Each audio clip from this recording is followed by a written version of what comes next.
Bonjour à tous, nous poursuivons avec la 4e Mishnah du 8e Pérec. La Mishnah nous dit, c'est Rabbi Shimon Omer, c'est un peu à la suite de ce que nous avons vu dans la Mishnah précédente. On se rappelle que dans les Mishnayot, depuis le début du Pérec, nous avons vu que lorsqu'une femme a reçu un bien, un héritage, et qu'elle apporte cet héritage au foyer, c'est ce qu'on appelle les nirse milog. Le terrain, le capital, reste la propriété de la femme et le mari a le droit de manger les fruits de ce terrain. C'est la takana des pérotes que les Chachamim ont instauré, que le mari mange les fruits des terrains de sa femme. Et nous avons vu donc dans la première Mishnah d'abord, est-ce que un héritage que la femme a reçu, si elle veut vendre le terrain, a-t-elle le droit? Donc on a fait une différence si elle les avait reçus avant ses fiançailles et qu'elle veut les vendre après, ou qu'elle les a reçus après son fiançailles ou après son mariage, nous avons vu. Ensuite, la Mishnah nous avait dit que si elle reçoit de l'argent, alors l'argent devient le capital, le terrain. Le mari va acheter avec cet argent un terrain, il mangera les fruits de ce terrain.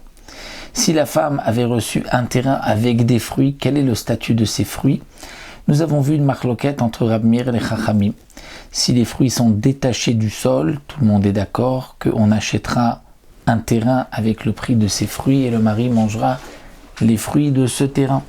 Mais si les fruits sont rattachés au sol, pour Rabbi Meir, avec le prix de ces fruits, on achètera un terrain. Pour les Chachamim, les fruits appartiennent au mari. Et ici, Rabbi Shimon continue dans cette Mishnah Dalet, Rabbi Shimon Omer. Makom sheipa kocho beknisata.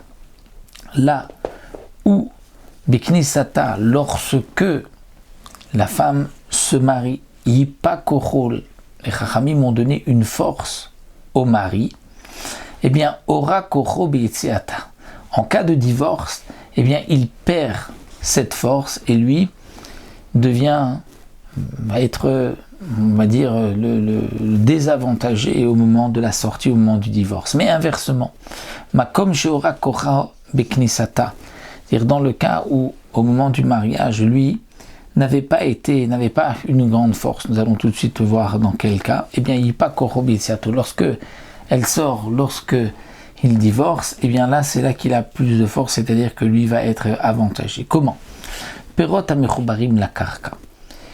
Si une femme a reçu en héritage un terrain et des fruits qui sont rattachés au sol, eh bien, beknisata, lorsqu'elle se marie avec son mari, shelo, ces fruits, puisqu'ils sont rattachés au sol, les Chachamim nous avaient dit qu'ils appartiennent au mari. C'est un statut de fruit et il n'a pas besoin d'acheter un terrain pour manger les fruits. Ces fruits-là, il les mange.